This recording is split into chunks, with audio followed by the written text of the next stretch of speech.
नमस्कार, तारीख 15 मई, दिन सोमवार। ये बीबीसी हिंदी का पॉडकास्ट दिन भर पूरा दिन पूरी खबर। मेरा नाम है प्रेरणा और मैं हूँ मोहनलाल शर्मा। पॉडकास्ट में आज बात तुर्की और थाईलैंड में आम चुनाव के नतीजे और पाकिस्तान में जारी सियासी उठापटक की। तुर्की में राष्ट्रपति पद के लिए होंगे दोबारा चुनाव। पहले दौर में किसी भी उम्मीदवार को नहीं मिला बहुमत। राष्ट्रपति एर्दोगान बोले, tercihini sandığa yansıtan vatandaşlarımın her birine ediyorum. Seçimde तुर्की चुनाव के भारत के लिए क्या है मायने और रिश्तों पर क्या पड़ेगा असर, बताएंगे पश्चिम एशिया मामलों के जानकार और जेएनयू में प्रोफेसर अश्विनी महापात्रा। भारत के लिए मायना जैसे पाकिस्तान हो गया, पाकिस्तान को वो ब्रदर समझते हैं। इंडिया है, इंडिया के साथ हम रिलेशन रखेंगे, लेकिन ये जैसे दोस्त की तरह रखेंगे। वहाँ पे अर्थक्वेक हो गया, आप दोस्त के निभाने के लिए आपने कुछ लोग भेज दिए। पाकिस्तान में सियासी संकट जारी। आज सुप्रीम कोर्ट के खिलाफ पीडीएम का विरोध प्रदर्शन। ज्यादा जानकारी के साथ पाकिस्तान से बीबीसी संवाददाता शुमाइला जाफरी होंगी लाइव और प्रोग्राम के आखिर में होंगी आईपीएल की भी खबरें।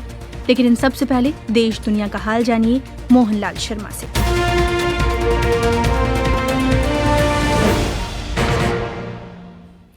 अफगानिस्तान की तालिबान सरकार ने भारत से अपने राजदूत फरीद मामुंदजई को वापस बुलाने का फैसला किया है और वर्तमान ट्रेड काउंसलर कादिर शाह को भारत का कार्यकारी राजदूत बनाया है। तालिबान के विदेश मंत्रालय ने एक पत्र जारी करके भारत स्थित अपने दूतावास पर भ्रष्टाचार में शामिल होने के आरोप लगाए हैं। तालिबान के विदेश मंत्रालय ने नई दिल्ली स्थित अपने दूतावास पर एक भारतीय कंपनी को लीज पर जमीन देने के मामले में भ्रष्टाचार के आरोप लगाए। तालिबान के विदेश मंत्रालय के इस पत्र को अफगानिस्तान के एक न्यूज चैनल ने पोस्ट किया था। फरीद 2020 से ही भारत में अफगानिस्तान के राजदूत हैं। फरीद भारत में तब से राजदूत हैं जब अफगानिस्तान की कमान तालिबान के पास नहीं थी। अफगानिस्तान की तालिबान सरकार के कादिर शाह को भारत के कार्यकारी राजदूत बनाने के फैसले पर अब भारत में अफगानिस्तान के राजदूत फरीद की प्रतिक्रिया आई है। उन्होंने दिल्ली में अफगानिस्तान के दूतावास की ओर से जारी बयान को ट्वीट किया है, जिसमें कहा गया है कि वो एक व्यक्ति के उस दावे को खारिज करते हैं कि तालिबान के इशारे पर उन्हें मिशन का प्रभार मिला है। बयान में कहा गया है कि वो व्यक्ति जो तालिबान की ओर से कार्यकारी राजदूत बनाए जाने का दावा कर रहे हैं, वो गलत जानकारियां फैलाने, मिशन के अधिकारियों के खिलाफ आधारहीन अभियान चलाने का जिम्मेदार है। इन आरोपों में मिशन में भ्रष्टाचार के आरोप भी शामिल हैं। दूतावास ने कहा कि वो अफगान लोगों के हितों का समर्थन करने और काबुल में तालिबान की सरकार को मान्यता न देने के भारत के फैसले की सराहना करते हैं। यूक्रेन के राष्ट्रपति व्लादिमीर ज़ेलेंस्की ने यूक्रेन को लंबी दूरी के हमले में सक्षम ड्रोन भेजने के लिए ब्रिटेन के प्रधानमंत्री ऋषि सुनक को धन्यवाद दिया है। अक्टूबर में सुनक के प्रधानमंत्री बनने के बाद व्लादिमीर ज़ेलेंस्की ऐसे पहले विदेश के नेता हैं जिन्हें आमंत्रित किया गया है। ब्रिटेन ने वादा किया कि वो यूक्रेन को ड्रोन और वायु रक्षा प्रणाली की मिसाइलें देगा। कीव को लंबी दूरी की क्रूज मिसाइलें वाली घोषणा की मास्को में तीखी प्रतिक्रिया हुई। क्रेमलिन के प्रवक्ता दमित्री पेस्कोव ने कहा कि ब्रिटेन के इन कदमों से यूक्रेन में और विनाश होगा। पिछले कुछ दिनों में ज़ेलेंस्की ने फ्रांस, जर्मनी और इटली में राजनेताओं के साथ मुलाकात की है। ज़ेलेंस्की ने पोप फ्रांसिस से भी बातचीत की है। व्लादिमीर ज़ेलेंस्की ने नाटो से यूक्रेन को एक सदस्य के रूप में शामिल करने की अपील की है। कोपेनहेगन में लोकतंत्र सम्मेलन में ज़ेलेंस्की ने वीडियो के जरिए संबोधन किया। ज़ेलेंस्की ने कहा, невизначеність – це головне джерело для дестабілізації. ज़ेलेंस्की कह रहे थे कि अनिश्चितता अस्थिरता की सबसे बड़ी वजह है। जब अनिश्चितता रहती है तो लोकतंत्र के दुश्मन सोचते हैं कि इसका इस्तेमाल वो अपने फायदे के लिए कुछ हासिल करने के लिए करते हैं। यूरोप में सबसे बड़ी सुरक्षा अनिश्चितता को दूर करने का वक्त है। ये है नाटो में हमारी सदस्यता पर सकारात्मक राजनीतिक फैसले को मंजूरी देना। सीबीआई ने इंडिया अहेड न्यूज चैनल के कमर्शियल हेड और प्रोडक्शन कंट्रोलर को दिल्ली के कथित शराब घोटाले मामले में गिरफ्तार किया है। समाचार एजेंसी पीटीआई की खबर में बताया गया है कि अरविंद कुमार सिंह को हवाला के जरिए एक कंपनी को कथित तौर पर 18 करोड़ रुपए भेजने के आरोप में गिरफ्तार किया गया है। कंबोडिया के चुनाव आयोग ने देश की एकमात्र विश्वसनीय विपक्षी पार्टी को आगामी चुनाव लड़ने से रोक दिया है।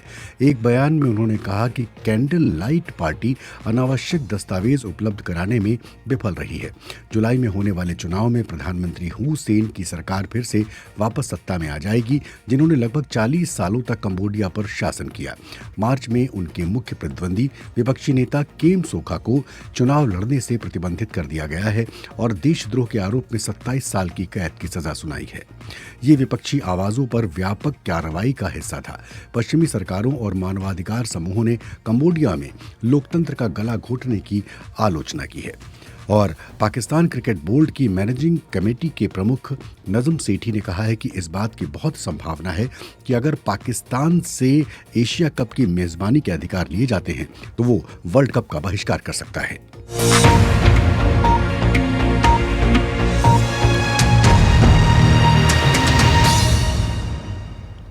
देश और दुनिया की बड़ी खबरों के बाद अब बात दुनिया के 2 देश और वहां हुए आम चुनावों की। शुरुआत आज कर रहे हैं मध्य पूर्वी देश तुर्की से, जहां रविवार को संसद और राष्ट्रपति पद के लिए चुनाव तो हुए प्रेरणा, लेकिन बहुमत किसी को भी नहीं मिला। जी, चुनावी मैदान में 2 प्रमुख प्रतिद्वंदी थे। एक तरफ तुर्की के मौजूदा राष्ट्रपति रेसेप तैयब अर्दोआन और दूसरी तरफ कमाल कलचदारलू। राष्ट्रपति अर्दोआन की पार्टी का नाम AKP यानी कि जस्टिस एंड डेवलपमेंट पार्टी है, जबकि प्रमुख विपक्षी दल Republican People's Party Nation Alliance के तहत 5 अन्य दलों के साथ मिलकर चुनावी मैदान में है। और विपक्षी पार्टियों ने रिपब्लिकन पीपल्स पार्टी के कमाल को अपना उम्मीदवार बनाया। रविवार को हुए राष्ट्रपति चुनाव में मोहन अर्दोआन की पार्टी को अर्दोआन को जहां 49.40% मत मिले, वहीं कमाल को 44.79% मत। और अगर संसदीय चुनावों की बात करें तो देश में 600 संसदीय सीटें हैं और अभी तक की गिनतियों के मुताबिक अर्दोआन की अगुवाई वाले गठबंधन ने बहुमत का आंकड़ा छू लिया। लेकिन चूंकि राष्ट्रपति पद पर अपनी दावेदारी सुनिश्चित करने के लिए किसी भी उम्मीदवार को 50% से अधिक वोट लाने जरूरी है, इसलिए अब क्या होगा? अब 15 दिनों के भीतर देश में दूसरे राउंड की वोटिंग होगी। इस दूसरे राउंड की वोटिंग को रन ऑफ राउंड भी कहते हैं। और यानी अगर कहें तो अब 28 मई को निर्णायक मुकाबला होगा और दोनों ही उम्मीदवारों ने जीत का दावा किया है। सुनिए देश के मौजूदा राष्ट्रपति रेसेप तैयब अर्दोआन ने क्या कहा। Tercihini sandığa yansıtan vatandaşlarımın her birine ediyorum. Seçimde Erdogan कह रहे हैं कि मैं अपने प्रत्येक नागरिक को धन्यवाद देना चाहता हूं जिन्होंने मतदान प्रक्रिया में भाग लेकर अपने पसंदीदा उम्मीदवार को अपना वोट दिया। मैं उन भाइयों और बहनों का आभार जताना चाहता हूं जिन्होंने हमें पसंद किया।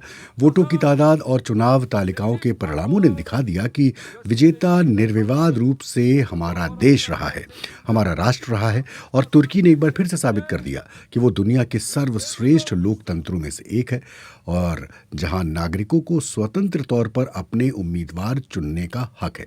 ये आवाज अर्दोआन की थी और ये बात अर्दोआन कह रहे थे। वहीं मोहन मुख्य प्रतिद्वंदी कमाल, जिन्हें सेक्युलर सोच रखने वाले तुर्कियों का भरपूर समर्थन मिला है, उन्होंने अर्दोआन पर निशाना साधते हुए कहा, Erdoğan bütün iftira ve hakaretlerine rağmen beklediği sonucu alamamıştır. कमाल कह रहे थे कि मैं अपने सभी झूठे प्रचार और फर्जी अभियानों के बावजूद अर्दोआन को वो परिणाम नहीं मिला जिसकी उन्हें उम्मीद थी।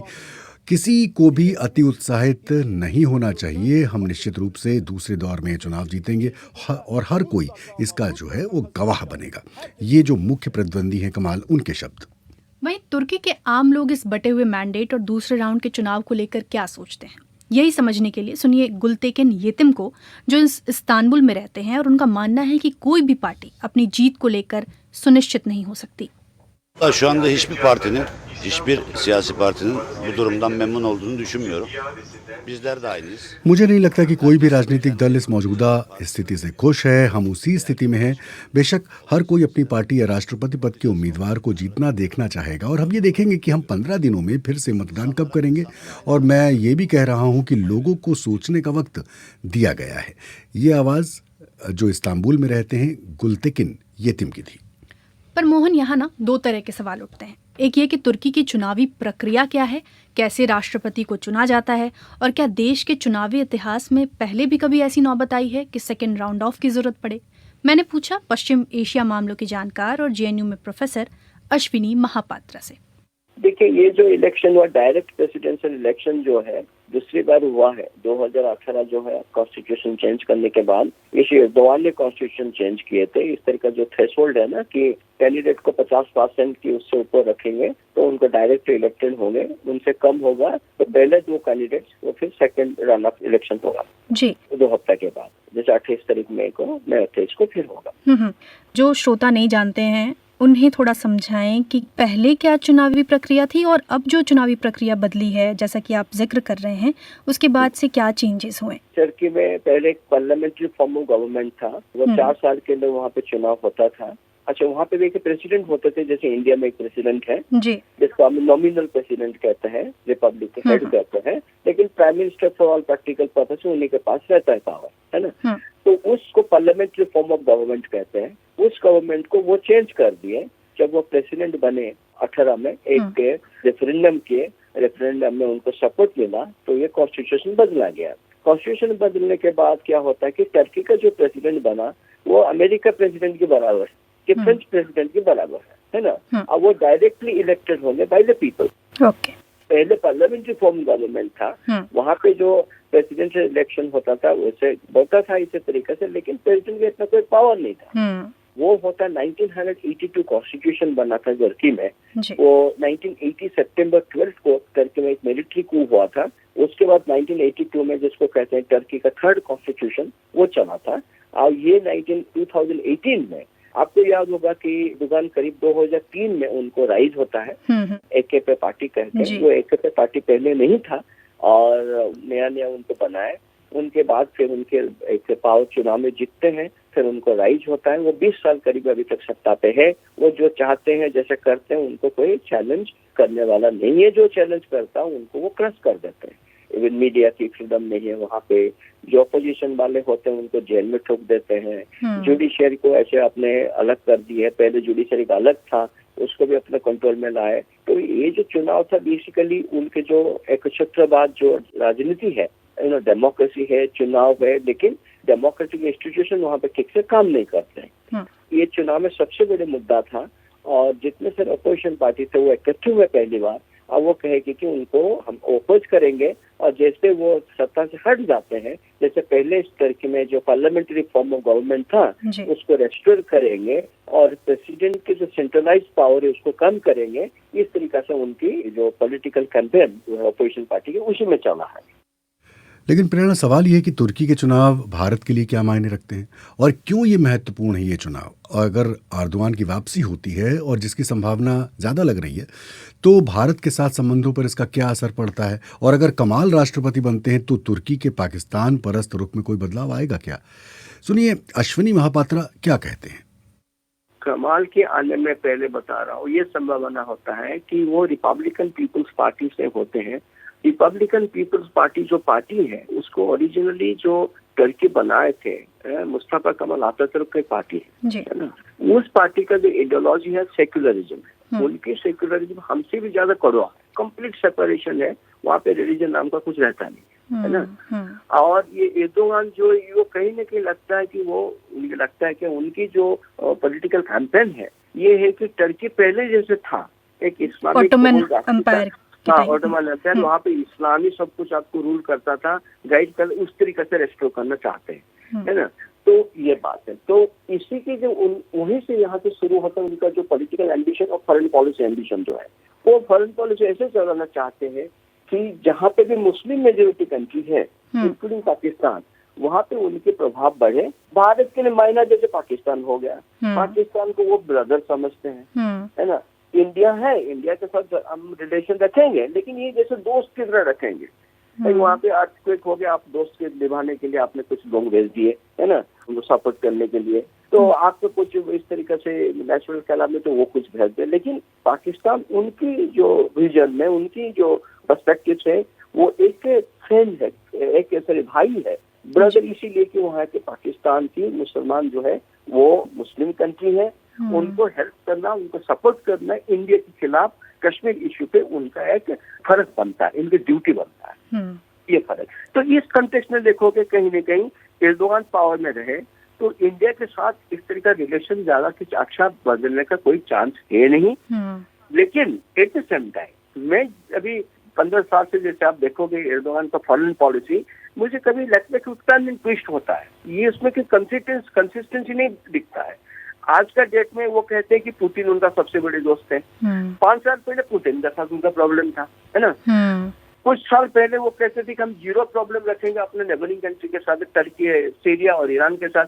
सबसे गृह युद्ध शुरू होगा सीरिया में, उनके ज्यादा वहाँ पे रोल रहा।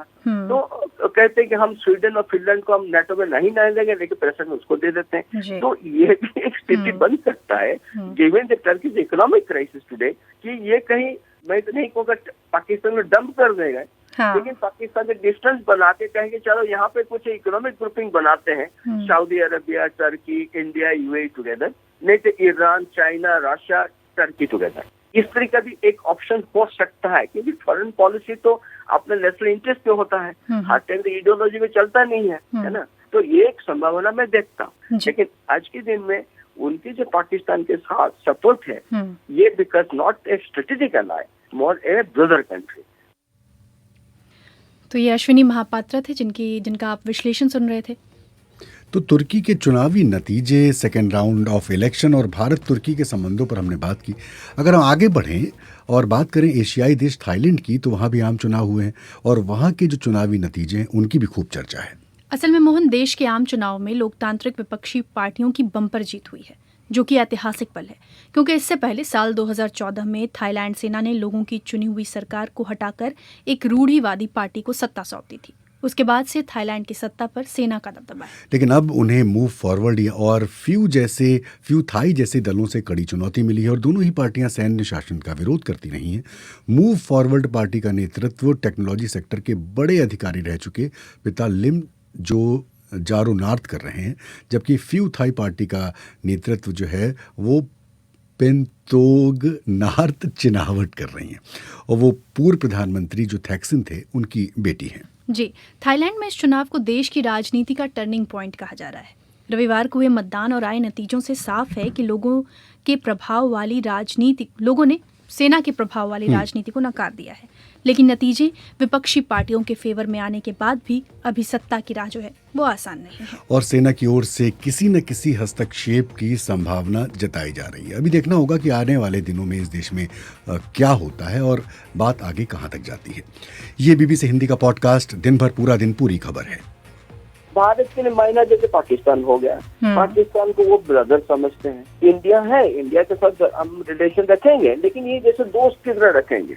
वहाँ पे अर्थक्वेक हो गया, आप दोस्त के निभाने के लिए आपने कुछ लोग भेज दिए। इस बातचीत को आप सुन चुके हैं और कार्यक्रम में हम आपको आगे सुनवाने वाले हैं। मार्च 1971 के अंदर मैं वहां मैच खेलने गया था ईस्ट पाकिस्तान की अंडर 19 के खिलाफ। हमारा जो जहाज वापस आया था वो आखिरी जहाज था। मुझे अभी भी याद है कि कितनी नफरत हो गई थी पाकिस्तान के खिलाफ। पाकिस्तान के पूर्व प्रधानमंत्री इमरान खान ने कल अपने देश को संबोधित किया और उन्होंने ये कुछ बातें कही हैं, इसका हम कार्यक्रम में जिक्र करने वाले हैं।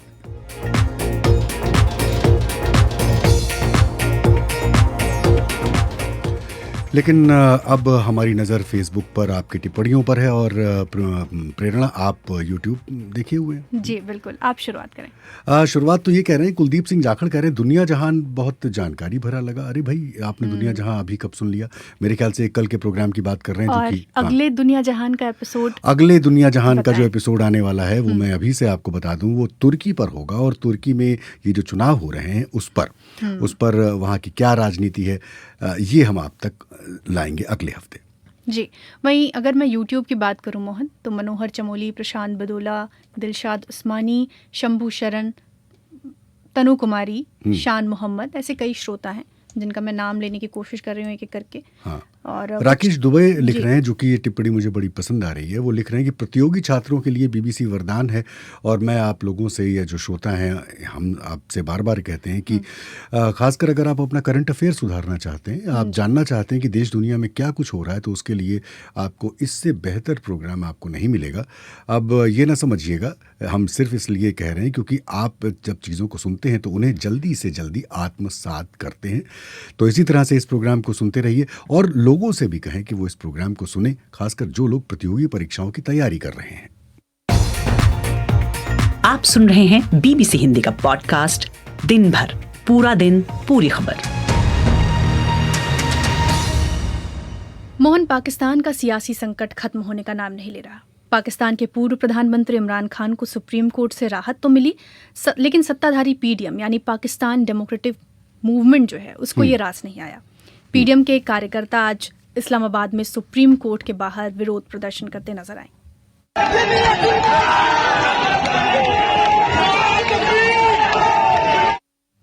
तो ये आवाज़ विरोध प्रदर्शन की है और ये आवाज़ भी इस्लामाबाद से आ रही है।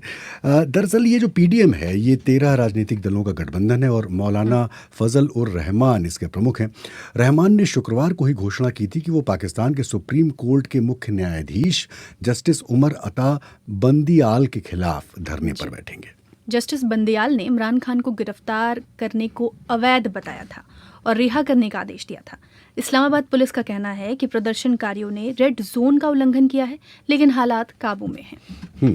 तो वो हालात काबू में हैं। हम अपनी संवाददाता के पास चलेंगे, लेकिन इससे पहले मैं आपको इमरान खान की एक क्लिप सुनाना चाहता हूं जो कि कल उन्होंने राष्ट्र को संबोधित करते हुए कही थी। मार्च 1971 के अंदर मैं वहां मैच खेलने गया था ईस्ट पाकिस्तान की अंडर 19 के खिलाफ। हमारा जो जहाज वापस आया था वो आखिरी जहाज था। मुझे अभी भी याद है कि कितनी नफरत हो गई थी पाकिस्तान के खिलाफ। इसी तरह जिस तरह आज मीडिया कंट्रोल कर रहे हैं तब ये मीडिया कंट्रोल कर रहे थे। फर्क यह है कि आज सोशल मीडिया है और इन्होंने सोशल मीडिया ही बंद कर दिया सिर्फ इसलिए कि जनाब इमरान खान को पकड़ना था, तो वो रिएक्शन इन्होंने नहीं दिखाना था कि उसका रिएक्शन क्या है। और ये क्लिप आपने सुनी जिसमें कि इमरान खान कह रहे हैं कि 1971 की याद दिला रहे हैं और भी बातें उन्होंने कही कि किस तरह से प्रेस का गला घोटा जा रहा है। सीधे कार्यक्रम में आप शामिल करते हैं बीबीसी संवाददाता शुमेला जाफरी को। शुमेला जी, ये बताएं कि क्या इस्लामाबाद में ये जो प्रदर्शन हो रहे हैं ये क्या अभी भी जारी हैं और क्या वाकई लोग बैठे हुए हैं? जी बिल्कुल, ये धरना है, सिर्फ प्रोटेस्ट नहीं है। तो अब देखिए कि कितने दिन बैठते हैं यहाँ पर, लेकिन फिलहाल तो ये कंटिन्यू है, आज से शुरू हुआ है। और जिस तरह कि आपने बताया ये रूलिंग कोalition है, 13 पार्टीज हैं, पाकिस्तान डेमोक्रेटिक मूवमेंट, और ये कर रहे हैं कि उनको अभी एक बहुत ज़्यादा एक सेंटिमेंट है जो एंटी इमरान खान जो पार्टीज हैं यहाँ पर, वो ये कहती हैं कि जुडिशरी जो है वो नॉन पार्टीजन नहीं है इमरान खान के मामले में और इमरान खान से बहुत नरमी बरती जा रही है। तो ये उसी को प्रोटेस्ट करने के लिए आज जो है सुप्रीम कोर्ट के बाहर जमा हुए हैं। मतलब सरकार के जो नुमाइंदे हैं या जो सरकार के लोग हैं वो सुप्रीम कोर्ट पर ही निशाना साध रहे हैं। जी बिल्कुल, इसी तरह से है। ये खुद ही गवर्नमेंट है और गवर्नमेंट ही का ये कोalition है और वही लोग आकर सुप्रीम कोर्ट के बाहर तकरीरें कर रहे हैं। और अभी हमने ये थोड़ी देर पहले ही पाकिस्तान मुस्लिम लीग नवाज की जो चीफ ऑर्गेनाइजर हैं मरियम नवाज शरीफ, उन्होंने तो यहाँ तक कह दिया कि चीफ जस्टिस को चाहिए कि वो रिजाइन कर दें, क्योंकि लोगों पर से उनका एतमाद उठ गया है। वो नॉन पार्टीजन है और अब नॉन पार्टीजन नहीं रहे हैं। तो इस तरह की बहुत आलोचना खुल के जो गवर्नमेंट का कोalition है वो इस वक्त अदालतों पर, खासतौर पर चीफ जस्टिस पे कर रहा है। अच्छा शुमेला, ये बताएं कि लाहौर में क्या चल रहा है? वहाँ पर इमरान खान की जो पत्नी है उनको जमानत मिली है। लाहौर की खबर क्या है? देखिए, लाहौर में बार बार हालात बहुत खराब होते रहे हैं, क्योंकि लाहौर पाकिस्तान तहरीक-ए-इंसाफ का हेडक्वार्टर है और यहीं पे इमरान खान का घर भी है। तो यहाँ पे सिचुएशन हमेशा ही काफ़ी जो है वो नाजुक रहती है जब भी कोई डेवलपमेंट होती है इमरान खान को लेके, उनके अरेस्ट को लेके। तो अभी भी सेक्शन 144 है, वहाँ पर काफ़ी तोड़ फोड़ भी हुई है लाहौर में। और आज जो है इमरान खान थोड़ी देर के लिए लाहौर हाई कोर्ट गए थे फॉर द फर्स्ट टाइम। उनकी वाइफ भी साथ थी। पिछले इतने महीनों से जब से ये सियासी माहौल बना हुआ है, उनकी वाइफ जो है वो कभी पब्लिक जो वो है उसमें आय में ज्यादा वो आती नहीं है, लेकिन आज वो गई हैं। और चूंकि ये जो अल सादिक ट्रस्ट का केस है, ये इसी केस में इमरान खान को तो 2 हफ्तों की बेल मिल गई थी फ्राइडे को इस्लामाबाद हाई कोर्ट से, लेकिन उनकी वाइफ भी इसमें नॉमिनेटेड है एज एक्यूज्ड। तो आज उनकी बेल लेने के लिए वो गए, प्री अरेस्ट बेल, और उनको 23 मई तक के लिए कोर्ट ने बेल दी है। बहुत बहुत शुक्रिया शुमेला इस कार्यक्रम में सीधे शामिल होने के लिए। तो जैसा कि हमने सुना कि पाकिस्तान में अभी भी राजनीतिक उठापटक चल रही है और भी हर दिन वहां से एक नई खबर सामने आती है। आप सुन रहे हैं दिन भर, पूरा दिन, पूरी खबर। और मोहन, अब बात कर्नाटक की कर लेते हैं। करो। कर्नाटक के अगले मुख्यमंत्री को लेकर कांग्रेस पार्टी में अभी भी मंथन जारी है। शपथ ग्रहण समारोह की तारीख तो तय हो गई है, लेकिन मुख्यमंत्री कौन होगा ये तय नहीं हो पा रहा। तो इस सवाल को सीधे अपने बीबीसी संवाददाता जो हमारे हैं इमरान कुरैशी साहब, मैं आपके पास आ गया। तो इमरान साहब ये बताएं कि ये जो नामों को लेकर, जैसा कि आप बता रहे थे, पिछला हमने कार्यक्रम भी किया था, 2 बड़े नाम चल रहे हैं, कहाँ क्या चल रहा है और राजनीति किस तरह से चल रही है? जी, 2 मुख्यमंत्री पद के दोनों उम्मीदवार को दिल्ली बुलवाया गया था पार्टी हाईकमांड की तरफ से, और अभी दिल्ली में सिद्धरामैया पहुंच गए हैं। और डीके शिव कुमार आज शाम के फ्लाइट से जाना था, लेकिन अभी थोड़ी देर पहले खबर आई है कि उनका बीपी कुछ बढ़ गया है, तो इसलिए उनके डॉक्टर्स ने कहा है कि वो आज रेस्ट करें और शायद वो दिल्ली कल जाएंगे। ये खबर आ रही है उनके ऑफिस के तरफ से। और कल रात को कांग्रेस की जो विधायक दल की मीटिंग हुई, उसमें एक रेजोल्यूशन पास हुआ, जो स्टैंडर्ड रेजोल्यूशन होता है कांग्रेस पार्टी में, कि हाईकमांड को निर्णय लेने के लिए उनको अधिकार दे दिया गया है। मगर उसके अलावा उसके बाद ये सुनने में आया था कि मल्लिकार्जुन खड़गे जो एआईसीसी के अध्यक्ष हैं, उन्होंने ये भी कहा कि इसके अलावा ये रेजोल्यूशन तो पास हो गया है, वो ठीक है, मगर उसके अलावा वहाँ एक तरीके से पोलिंग कीजिए। तो हर एक मेंबर को एक स्लिप दी गई थी और उसमें एक नाम लिख के एक डिब्बे में डालने के लिए बोला गया था। तो पर्चियां कहाँ गई इमरान साहब? वो सारी पर्चियां कहाँ गई? वो ऑब्जर्वर्स लेके गए हैं दिल्ली, वो शायद आज गिने होंगे, आज दोपहर को, और शायद आज रात को वहाँ मीटिंग होने वाली थी। अभी शिव कुमार तो वहाँ नहीं पहुंचे हैं, तो शायद ये मीटिंग चलेगी या नहीं चलेगी वो खबर नहीं आई है अभी तक, मगर शायद कल जब शिव कुमार जाएंगे तो वहाँ पता चलेगा कि किसको मेजॉरिटी आई है। यानी कि आप ये कह रहे हैं कि वहाँ का मुख्यमंत्री कर्नाटक का कौन बनने वाला है ये आला कमान तय कर देंगे, दिल्ली में तय होगा, और ये दिल्ली में तय होगा, और ये इसके आधार पे होगा। क्या कल तय माने कि कल हमें अगला मुख्यमंत्री कौन होगा कर्नाटक का ये पता चल जाएगा? आवाज ठीक नहीं आ रहा है। कल तय हो जाएगा मुख्यमंत्री? कल कितने बजे होगी मीटिंग वो अभी पता नहीं है, क्योंकि अभी ये खबर आई कि डीके शिव कुमार अभी अभी फ्लाइट नहीं लिए हैं, 7 बजे की फ्लाइट। तो शायद अभी फिर देर रात को पता चलेगा या कल सुबह पता चलेगा कि कब निर्णय लिया जाएगा। तो चलिए, तब तक हमारी नजरें भी लगी रहेंगी, और इस दरमियान अगर खबर ब्रेक होती है तो bbchindi.com पर तो आ ही जाएगी कि वहाँ का मुख्यमंत्री कौन होने वाला है। मैं देख रहा हूँ मेरे सामने मुस्कुराते हुए वात्सल्य भाई आ चुके हैं। तो वात्सल्य राय आज खेल की खबरों के साथ हैं।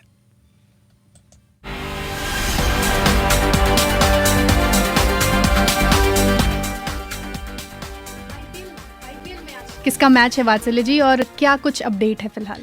प्रेरणा, आज का मुकाबला है गुजरात टाइटंस और सनराइजर्स हैदराबाद के बीच में। बड़ा अहम मुकाबला है दोनों टीमों के लिए। गुजरात टाइटंस जो कि डिफेंडिंग चैंपियन है, अंक तालिका में पहले पायदान पर हैं, और अगर आज का मैच वो जीत लेती हैं जो अहमदाबाद में खेला जा रहा है, तो ये टीम सीधे प्लेऑफ में क्वालिफाई कर जाएगी। वहीं हैदराबाद की टीम जो इस सीजन में सिर्फ 4 मैच जीत पाई है, अगर आज का मैच हार जाती है तो वो प्लेऑफ की रेस से बाहर हो जाएगी। हैदराबाद के साथ किस्मत थी, टॉस कप्तान ने जीता मार्करम ने, और उसके बाद उन्होंने मौका दिया गुजरात को खेलने का, और गुजरात के बल्लेबाजों ने जो इस मौके का फ़ायदा उठाया है वो गजब है।